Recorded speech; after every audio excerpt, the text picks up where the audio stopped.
Hi అండి, welcome to Jaya's one kitchen Telugu. ఈ Sunday స్పెషల్లో మీరు చూడబోయేది మా అత్తయ్య తయారు చేసిన మటన్ కుర్మా. ఈ మటన్ కుర్మా ఎలా తయారు చేయాలి, దీనికి కావాల్సిన ఇంగ్రీడియంట్స్ ఏందో చూద్దాం రండి. ముందుగా కేజీ మటన్ తీసుకొని దీన్ని శుభ్రంగా 3 times వాష్ చేసుకోవాలి. తర్వాత ఇందులో రుచికి సరిపడే గల్లుప్పు, 2 స్పూన్స్ అల్లం వెల్లుల్లి పేస్ట్, 1 స్పూన్ పసుపు, కొత్తిమీర, కరివేపాకు, ఆనియన్స్ వేసుకోవాలి. ఇవన్నీ మిక్స్ అయ్యేలాగా ఒకసారి ఈ విధంగా కలుపుకోవాలి. తర్వాత ఇందులో చిటికెడు వాటర్ కూడా యాడ్ చేసుకోవాలి.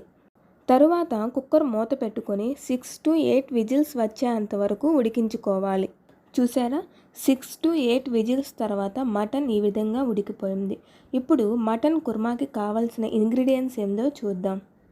ఆనియన్స్ పెద్దవి 2, పచ్చిమిర్చి 3.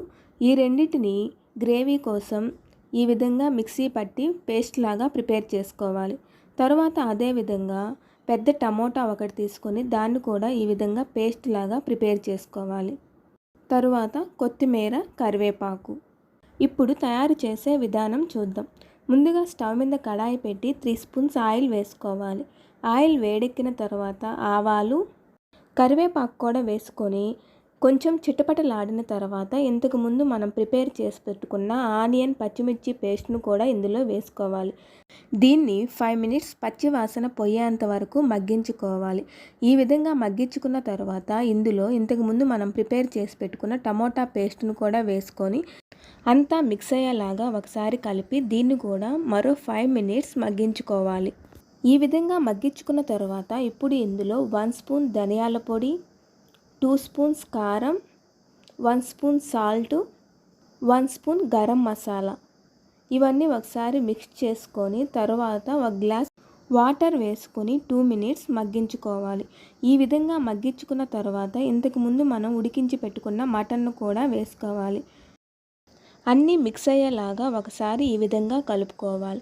తరువాత కుక్కర్లో కొన్ని వాటర్ యాడ్ చేసి అవి కూడా ఇందులో వేసుకోవాలి. ఇప్పుడు మరొకసారి అన్నీ మిక్స్ అయ్యేలాగా కలుపుకొని మూత పెట్టుకొని మీడియం ఫ్లేమ్లో 10 minutes మగ్గించుకోవాలి. 10 minutes తర్వాత కొత్తిమీర చల్లుకొని స్టవ్ ఆపేయాలి. ఇంతేనండి, మటన్ కుర్మా రెడీ అయిపోతుంది.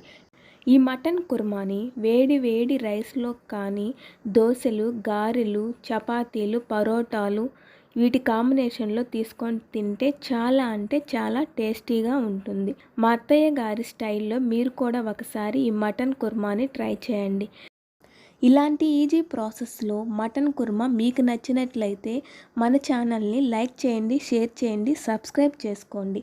Thank you for watching.